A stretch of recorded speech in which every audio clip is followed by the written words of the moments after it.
내비게이션에 대해서 말씀드리겠습니다.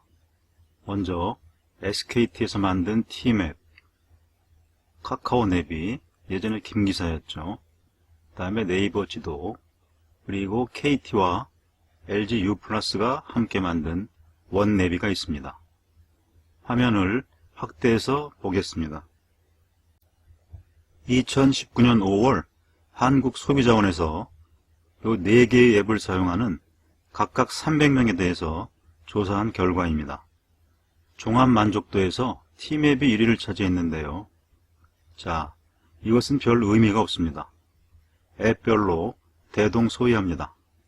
왜 그러냐면 각사별로 자신들의 단점을 계속 보완을 하기 때문에 그렇습니다. 점수 차이도 별로 없고요. 자, 이것은 인터넷상에서 거론되는 앱별 장점입니다. 먼저 T맵, 가장 많은 사용자가 사용을 하고 있죠. 특별히 경유지를 쉽게 추가할 수가 있다고 합니다. 다음에 카카오 내비, 카톡, 카카오택시와 연계되어 있다는 기본적인 장점이 있고요. 경로 변경 시 시간 비교, 네티즌들이 꼽은 장점입니다. 다음에 네이버 지도, 별도 앱이 필요 없죠. 목적지를 치고 길 찾기, 자동차를 선택하면 바로 길 안내를 시작합니다. 그리고 특별히 고속도로를 갈 때 직관적으로 쉽게 안내를 해준다고 합니다. 마지막으로 원내비, 교차로 사진 뷰, 교차로 진출입 시 동영상으로 안내를 해주고요. 또 실시간으로 CCTV를 볼 수가 있다고 하는데요. 뒤에 이어질 운전 상식편에서 실시간 CCTV를 볼 수 있는 사이트들을 따로 소개해 드리겠습니다. 좀 전에 앱별로 대동소이하다고 했는데 예를 들어보겠습니다. 자, 목차를 설명할 때 제가 카카오 내비 위주로 진행하겠다고 했었죠. 이유는 제가 택시할 때 카카오 내비를 썼었습니다. 왜냐하면 골목을 들어갈 때 신주소, 도로명 주소라고 하죠. 이 신주소로 길을 안내해 주어서 골목 입구를 놓칠 염려가 없었기 때문이었거든요. 그런데 오늘 작업하면서 보니까 이 모든 앱에서 이게 다 가능하고, 다만 아파트를 동까지 안내를 해주는 것은 이 T맵 뿐이었습니다. 결론적으로 이 4개의 앱을 깔아놓고 그때그때 알맞는 앱을 사용하시면 될 것 같습니다. 각 내비의 사용법은 써가면서 익히면 되실 것 같고요. 제가 내비를 쓰면서 느꼈던 몇 가지 팁을 알려드리겠습니다. 검색 요령, 내비의 운용, 그리고 내비가 가지는 한계에 대해 말씀드리겠습니다. 초성으로 검색, 모르는 분도 계실 것 같아 말씀드립니다. 예를 들어 프란체스카 성당, 이것처럼 어려운 이름인 경우 굳이 정확한 이름을 확인할 필요 없이 프란 또는 아예 초성으로 검색하라는 겁니다. 빠르고 쉽게 결과를 얻을 수 있습니다. 마찬가지죠. 땡땡 자동차 운전학원, 이 앞에 이름을 정확히 모른다.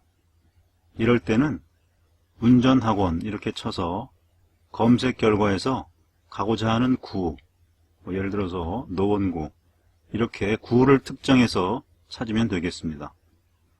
다음으로 사거리로 쳐서 안 나오면 교차로로 치고 반대의 경우도 마찬가지입니다. 자, 마지막으로 택시를 한다. 이 소방서를 예로 보겠습니다. 동네에 있는 조그만, 이 정확한 이름은 119 안전센터인데 손님은 무슨 소방서를 가자고 하거든요.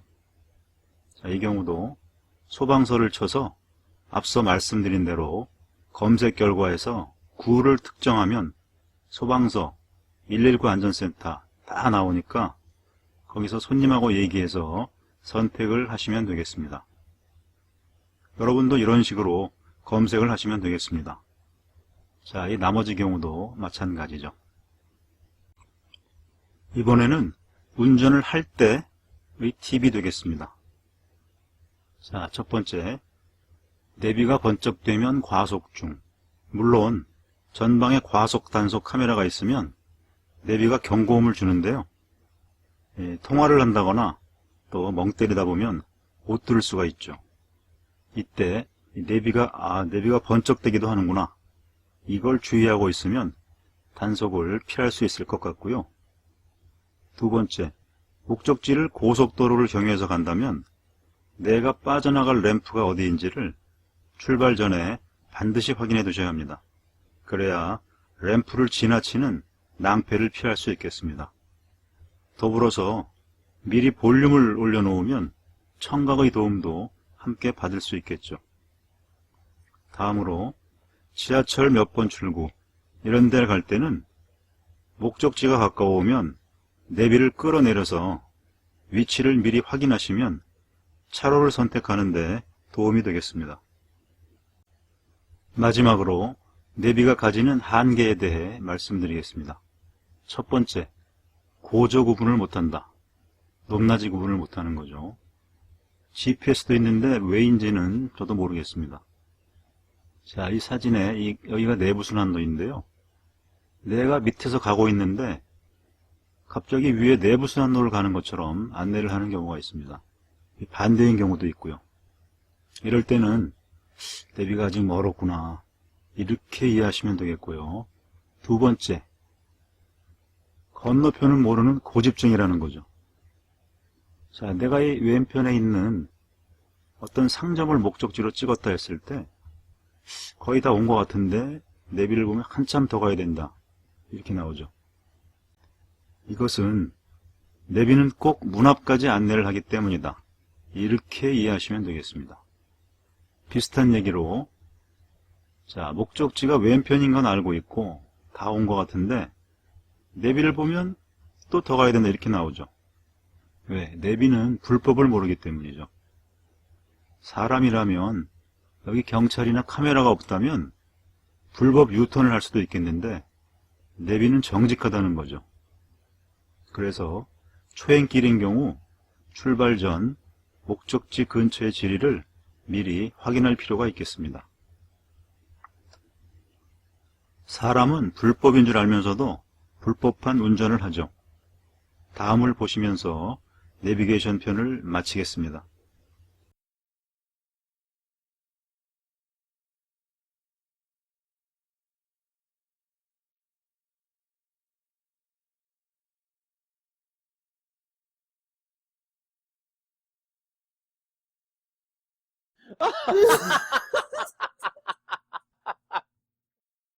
여기까지 정말 잘 오셨습니다. 영상이 재미있었거나 유익했다면 구독, 좋아요, 알림 설정 꼭 부탁드립니다. 감사합니다.